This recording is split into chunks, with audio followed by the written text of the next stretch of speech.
Glórias a Deus. Também quero cumprimentar os irmãos nessa noite com a paz do Senhor. Amém. Glória seja dado o nome desse Deus. Convido os irmãos que abram as vossas Bíblias no Evangelho segundo escreveu João, de capítulo de número 2.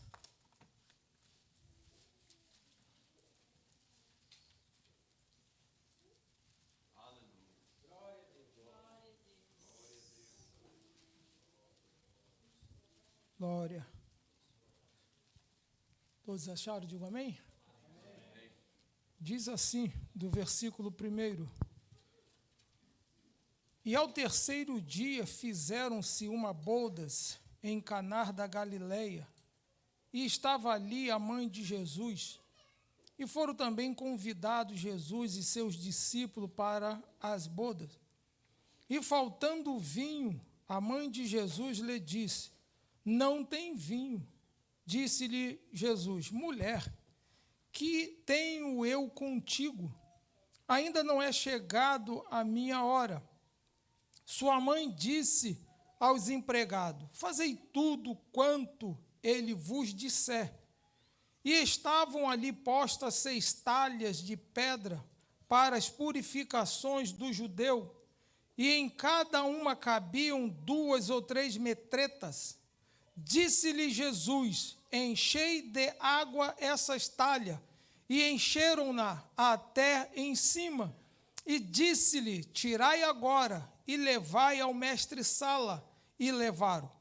E logo que o mestre-sala provou a água feita vinho, não sabendo de onde viera, se bem que o sabia os empregados que tinham tirado a água, chamou o mestre-sala ao esposo e disse-lhe: Todo homem põe primeiro o vinho bom, e quando já tem bebido bem, então o inferior.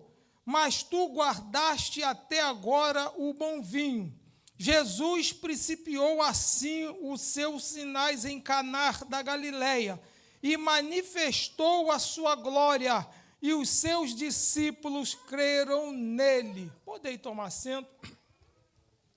Bendito seja esse Deus. Quero louvar a Deus pela oportunidade de estarmos aqui nessa noite, poder aprender um pouco mais da palavra do nosso Deus, através da boca do nosso pastor Irã, que eu cheguei um pouco atrasado, estava trabalhando, mas peguei boa parte do ensino, e coisa boa é ouvir a palavra de Deus. A Bíblia diz: compre a verdade e não a venda, porque preciosa para a gente é termos a palavra gravada na tábua do nosso coração para não pecar contra Deus. Amém? Bendito seja esse Deus. O texto ao qual nós lemos aqui é um texto bem conhecido de toda a igreja, que é quando Jesus ele inicia o seu ministério. O texto vai dizer que Jesus ele é convidado a participar de um casamento. Interessante nós sabermos, enquanto os homens da mídia põem um fundo para alegrar minha alma, e nós vamos glorificando a Deus, sabemos que o casamento judaico tem por costume durar 7 dias aproximadamente, de muita festa, de muita comida. E a igreja pode dar glória que o irmão trouxe uma água. Bendito seja aquele que vive e reina para todo sempre. Enquanto os irmãos dão glória, dão aleluia, eu vou molhar as minhas palavras e os...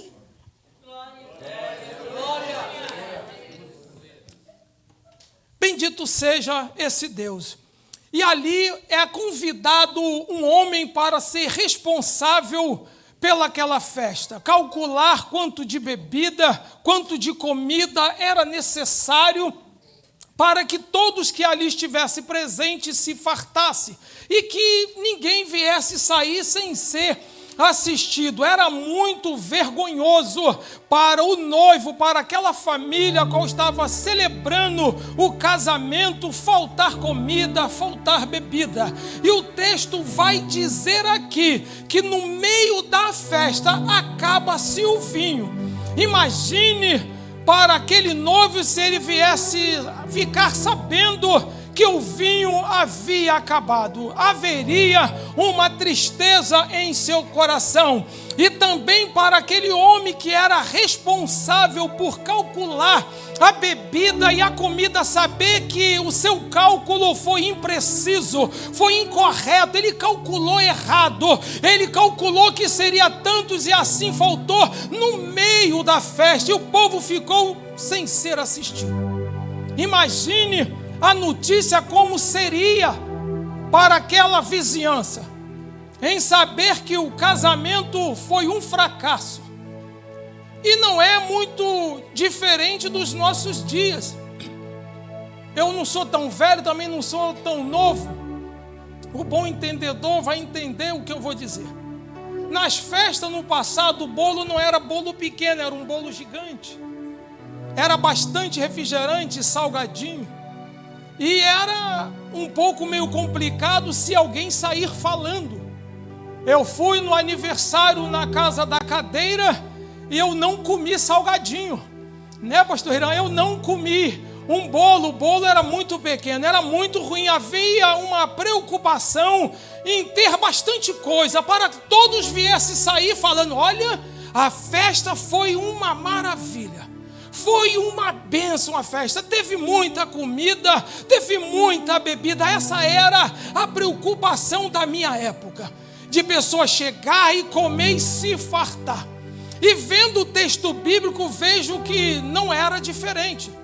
Houve uma tensão, uma preocupação, porque a mãe de Jesus, ela convidada, ela toma parte da palavra e diz: acabou o vinho para Jesus. Jesus disse: mulher, não é chegado a minha hora.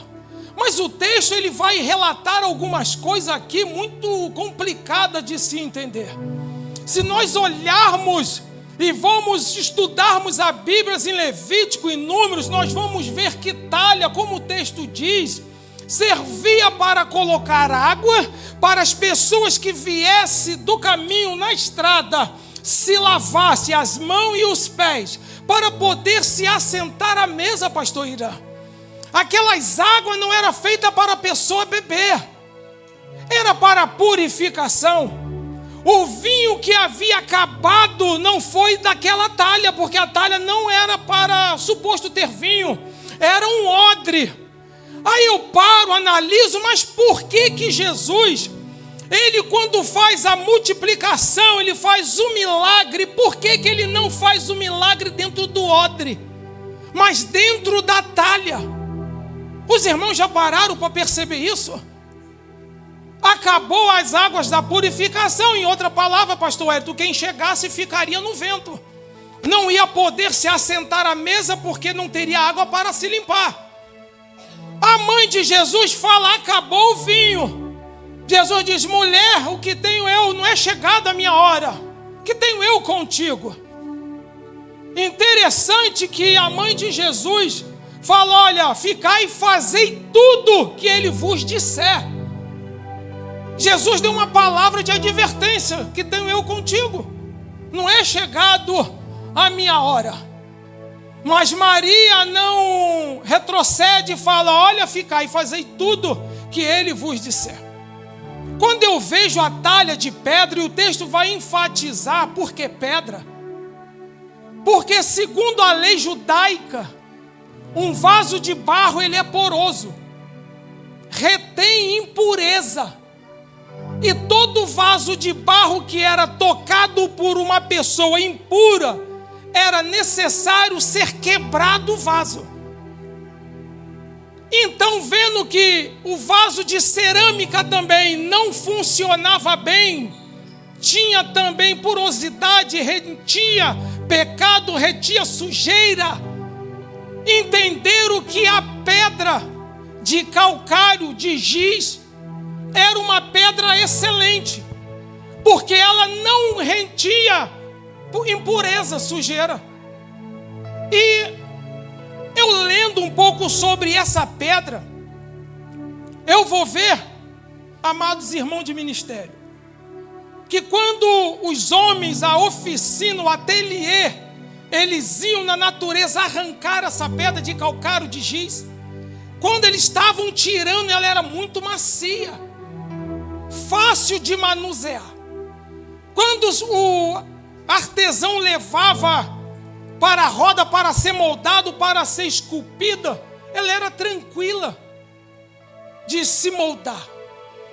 Mas quando ela era retirada do ateliê e era levada para o sol, para o ar, ela ficava rígida, dura.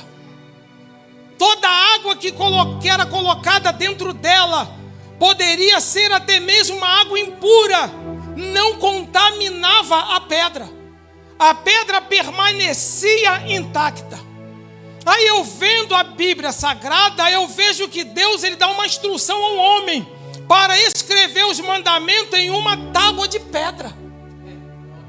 E aonde Deus ele vai ordenando e Moisés vai escrevendo tudo aquilo que Deus tem para mim e para você. Os 10 mandamentos. É a mesma pedra que foi feito a talha, aonde todo judeu ao chegar na casa havia necessidade de se purificar exteriormente.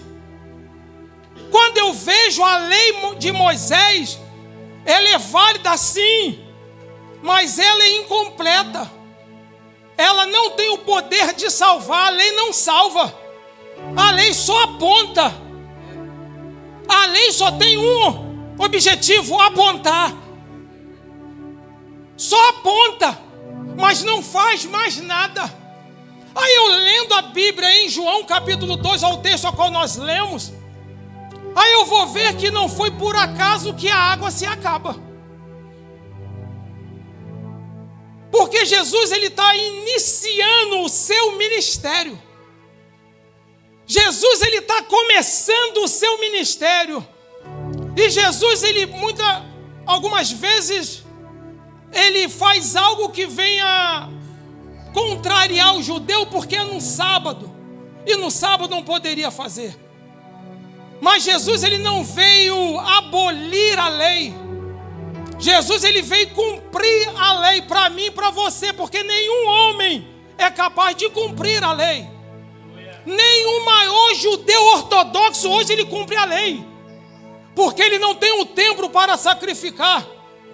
Se dependesse disso para eles ser salvos, eles não seriam, porque eles não têm o templo para fazer o sacrifício. Então a lei não serve para salvar. A lei a qual está no Novo Testamento em João 2 só servia para uma coisa: lavar exteriormente. Para sentar-se à mesa, o homem chegava ali, vinha sujo de poeira, pegava aquela água, se lavava e sentava-se à mesa. Era honroso o dono da casa ele pegar a água para lavar aqueles que estavam chegando. Certa vez, Jesus está sentado à mesa, vem uma mulher e lava os seus pés, enxuga com os seus cabelos. Alguém vai advertir, mas Jesus ele vai dizer que ele chegou e ninguém nem o cumprimentou com ósculo santo. Está se cumprindo algo que a lei ordenava, mas a lei não tinha o poder de mudar, de salvar. Chega em João capítulo 2, depois de a pedra estar vazia, Jesus agora manda, encha de água, e é colocado água, aproximadamente 600 litros de água. E quando aquele jovem enche aquelas talhas, irmão, não era fácil encher a talha, supostamente 150 quilos cheia. Imagine mover as 6 talhas para encher de água. Mas eu não vejo o texto, em hipótese alguma, esses homens reclamarem que haveria de encher. O problema no casamento não era a água da purificação, era o vinho que havia acabado. Que doideira é essa? Imagine, a Bíblia não diz, mas não me proíbe de pensar, que quando Jesus dá a ordem para encher as talhas, eles falam um para o outro: está vindo mais alguém? Existe mais alguém para adentrar? Não tem, mas o que acabou foi o vinho. O que tem a ver água com talha e com vinho? O problema não era a água na talha que faltava, mas sim um vinho que acabou. A vergonha seria não pela falta da água na talha, mas sim pela falta do vinho. Mas assim, Jesus, ele é maravilhoso, meus irmãos. Jesus, ele é maravilhoso, ele não erra.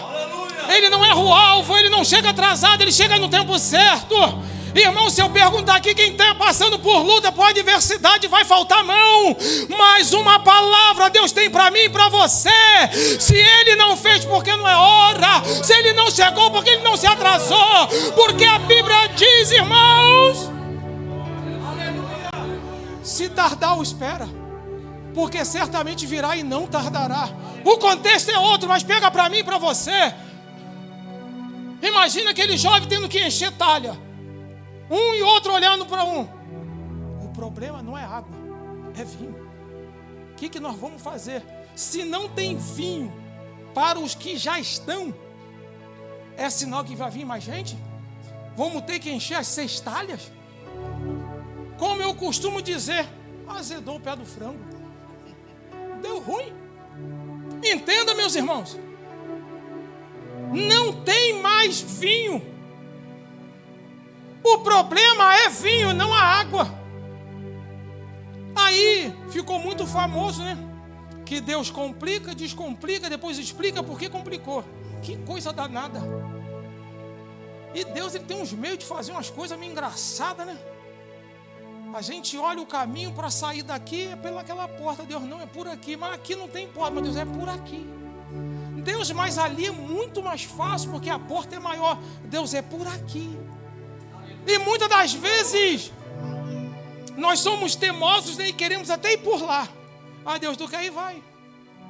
Aí chega ali, dá pororoca, dá ruim. Aí temos que voltar o caminho todo ao contrário, para ir por lá. Irmão, nós somos tão teimosos, porque nós acreditamos muito, irmão, em falar. Mas quando é para nós vivermos, ou eu vou falar para o irmão. Irmão, tem que dar glória na prova. Quando eu estou na prova, eu não quero dar. Mas é assim mesmo. E quando nós fazemos aquilo que nós assim queremos, temos depois que regressar e seguir o caminho a qual Deus mandou. Aí nós começamos a andar. Aí quando nós chegamos ali, aí aparece uma porta. Aí nós conseguimos entrar. Aí o milagre de Deus se conclui na minha vida. Mas por quê? Porque nós não duvidamos, porque nós obedecemos. Deus em maneira alguma na Bíblia disse que nós temos que o entender, mas sim que nós temos que obedecer. É melhor, irmão, obedecer do que sacrificar. Imagine. Vocês podem dar um glória? Glória a Deus. Dá um aleluia.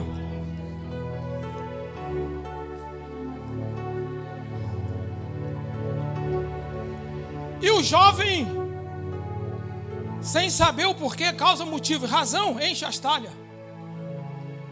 Quando eles enchem a talha, Jesus fala, tira e leva para o mestre-sala. Só que o mestre-sala, ele não sabia do mistério. Mas quando a água é tirada, a água é transformada em vinho.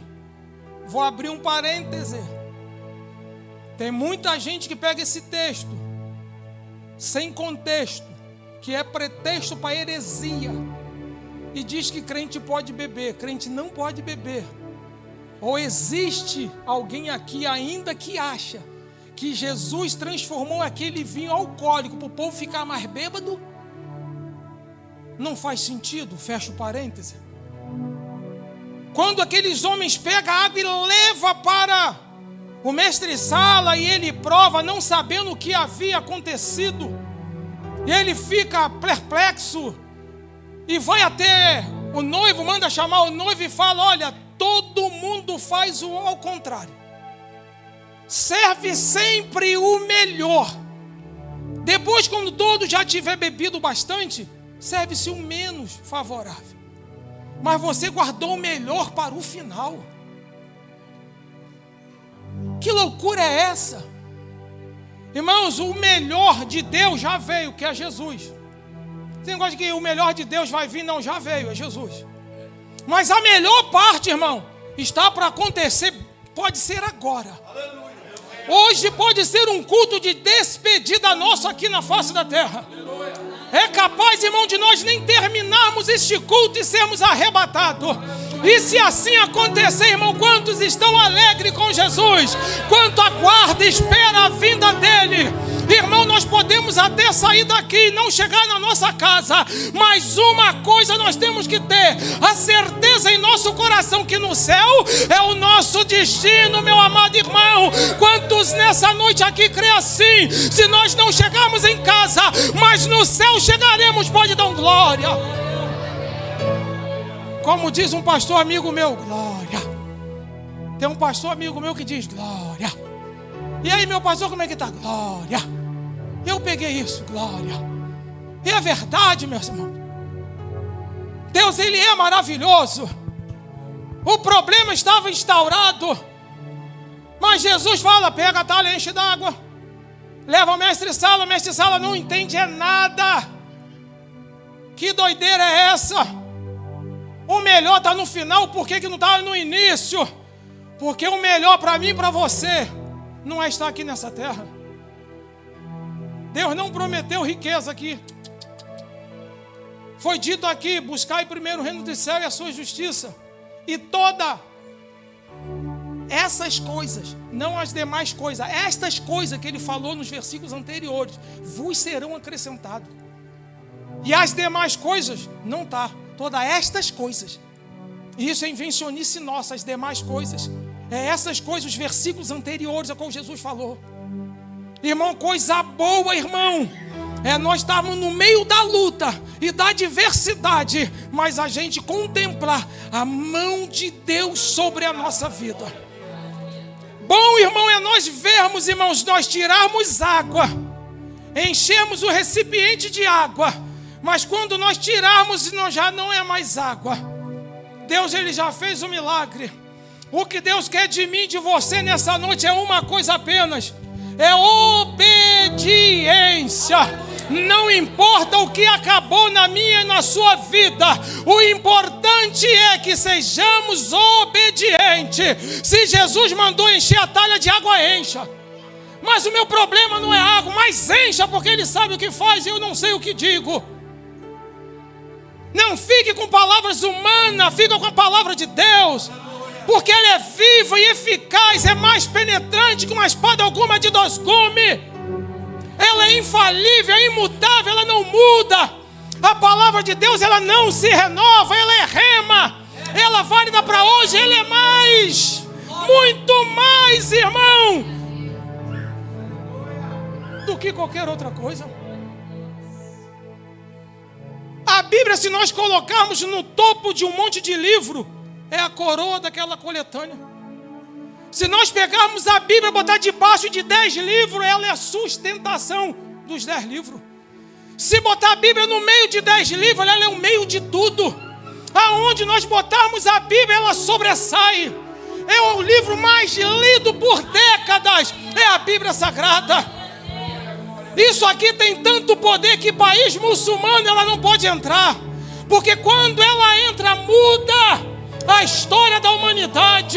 Aonde o viciado vira ex, aonde o homossexual vira ex, aonde a prostituta vira ex, através do poder da palavra.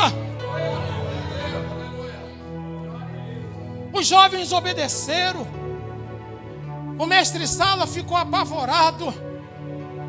O noivo não entendeu bulufa, porque ele não comprou foi nada. Aí eu entendo por que 6 talhas. 6 é o número do homem, a imperfeição, a lei incompleta. Jesus agora pega e preenche aquilo que purificava somente por fora com o vinho, que traz a alegria. Hoje crente está na luta, na adversidade, mas está no culto dando glória. Por mais até que muitas das vezes pensamos até em parar, achamos que não vamos conseguir, mas Deus sempre levanta um e fala: não para, porque eu estou contigo. Jó pensou, todo mundo pensou que Jó perdeu tudo. Jó não perdeu tudo. Porque o tudo de Jó não era riqueza, não eram os filhos, era Deus. Mas em meio à luta, Deus não deixou Jó só. Tinha um caquinho de telha para jogar cinza sobre as suas feridas. Deus nunca nos deixa só, porque se Ele nos deixasse só, a palavra dEle cairia por terra. Ele fala: eu vou, mas eu não vos deixarei órfão, enviarei o outro Consolador. E a Bíblia diz que Ele está aqui. E quantos nessa noite sente a presença da pessoa bendita do Espírito Santo? Você pode dar glória, você pode exaltar o nome dEle, porque Ele está aqui. Jesus agora enche aquilo que representa a lei com aquilo, irmão, que a lei não podia fazer, trazer a alegria da salvação. Jesus agora está enchendo a lei da graça. Aquilo que só limpava por fora, agora tem aquilo que limpa por dentro, que foi conquistado na cruz do Calvário. Hoje, irmão, se nós estamos aqui neste lugar, ouvindo a palavra dele desde o início das 4 da tarde, é porque há mais de 2000 anos atrás alguém, irmão, se entregou naquele madeiro e derramou o sangue dele por mim e por você. E se hoje eu sou lavado e remido pelo sangue dele, é porque ele me amou primeiro. Ele te amou primeiro. Quantos nessa noite aqui é grato a Jesus por tudo que Jesus fez? Pode dar glória, pode exaltar o nome dele, pode exaltá-lo.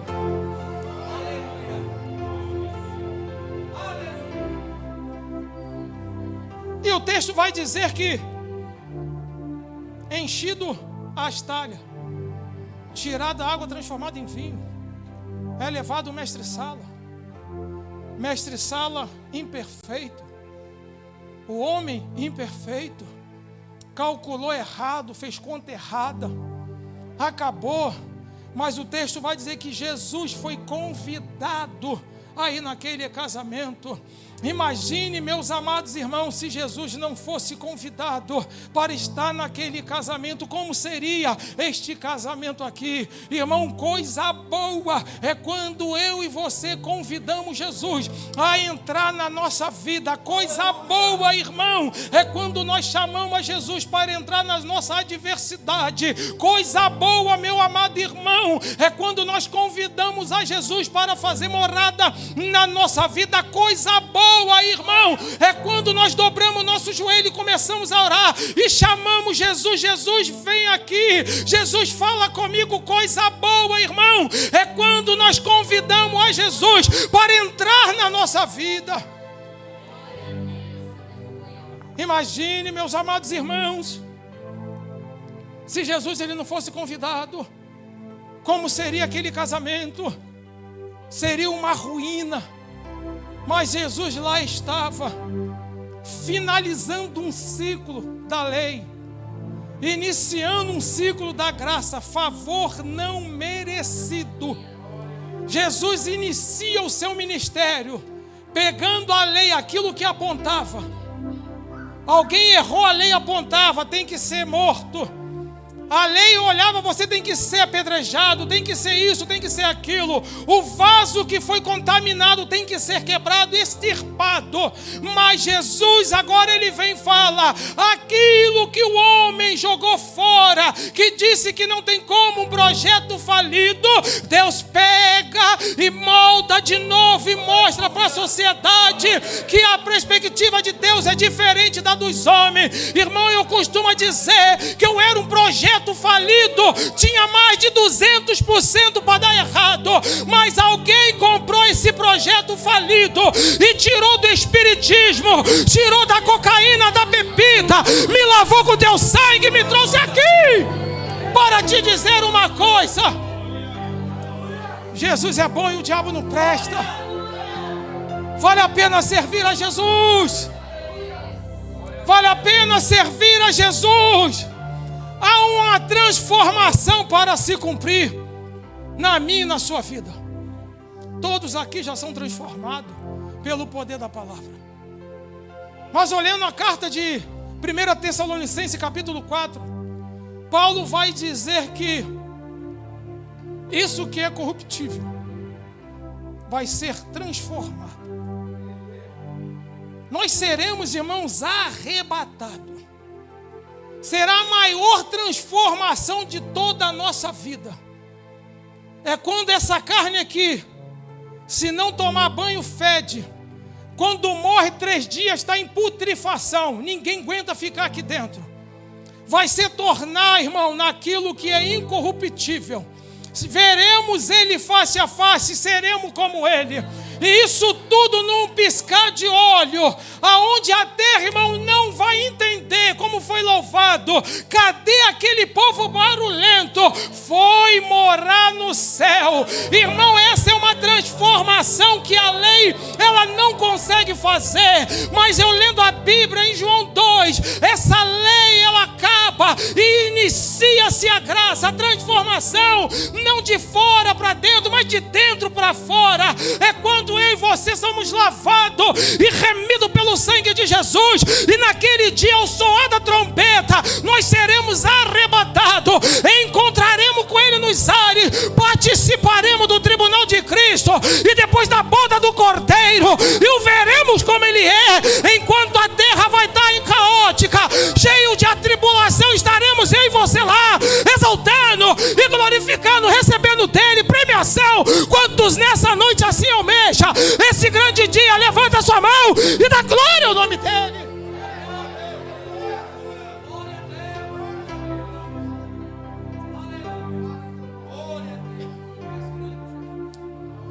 Essa é a grande transformação que Jesus iniciou no capítulo 2 de João. E Deus, Ele quer concluir toda essa obra. Nós participaremos da boda do Cordeiro, sentaremos à mesa com Ele. Tem noção disso? Nós o veremos como Ele é. Irmãos, 8h50. Que Deus possa continuar nos abençoando. Hoje foi dito aqui, irmão, tanto de luta, tanto de prova, de perseverança. Como eu disse aqui, acredito que 90% hoje dos irmãos na face da terra estão passando por luta, por adversidade. Mas é uma igreja que está sendo preparada para encontrar com Jesus nos ares. Você é essa igreja? Jesus pode contar com você? Jesus falou em João 14, um texto que eu gosto muito, que Ele iria, prepararia lugar, mas Ele voltaria. São 2 textos, irmãos, que falam paralelo com arrebatamento. É João capítulo 14 e 1 Tessalonicenses capítulo 4, versículo 16, mais preciso que o 17, vai falar sobre arrebatamento, não com palavra arrebatamento. É o que deixa eu entender. Jesus está voltando, meus irmãos. Não para no caminho. Ah, evangelista Santo, tu não sabe o que eu estou passando? Eu não sei não. Mas eu confesso, não está fácil para ninguém. Mas uma coisa eu sei, é passageiro. Foi falado aqui, irmãos, o culto inteiro, que é passageiro. Que temos que perseverar. Nós já começamos o processo da transformação. Olha quem era você, tirando aqueles que nasceram em berço evangélico. Eu não nasci, pelo contrário, só o sangue e fogo na minha vida. Mas bendito seja Deus, que o amor de Deus me alcançou e começou o processo da transformação. E eu estou esperando, irmão, almejando aquele grande dia, aonde esse corpinho aqui, irmão, vai ser transformado. Aonde essa carinha feia aqui vai ver Jesus como Ele é. Aquele que lá atrás, já 28 anos atrás, falaram, esse já era, não tem jeito. Esse aí é caixão em vela preta. Já era. Tem que fugir, senão morre. Esse já era, está decretado o fim. Mas quem é o homem para decretar o fim da nossa história? Se o homem bater o martelo colocando um ponto final, Deus vem, tira o ponto final e põe uma vírgula, anula tudo que está para trás e começa a escrever uma nova história na minha e na sua vida. Porque esse é o Deus que promete e cumpre. Ele não é homem, irmão, para que se arrependa. Se ele falou, se ele prometeu, ele cumpre. Irmão, difícil é viver o Salmo de número 40, mas vale a pena. Todos querem ir para o Salmo 70, apressa-te, ó Senhor. Mas, irmãos, fique no 40. Sabe por quê? É no 40 que vai dizer que ele se levanta para ouvir o nosso clamor. No Salmo de número 70 falamos só apressa-te, mas no 40 ele se levanta quando eu e você esperamos nele. Irmão, que Deus possa continuar abençoando a vida dos irmãos. A hora foi, graças a Deus que o relógio não se converte. É sinal que hoje falta menos tempo para Jesus voltar. E Jesus já está voltando. Se o relógio parar seria ruim, porque demoraria mais um pouquinho, mas o relógio já passou, vai dar 9 horas. Mais um dia está indo embora, irmão. Mais um dia eu e você vencemos. E que Deus abençoe. E eu sou grato pela oportunidade em nome de Jesus.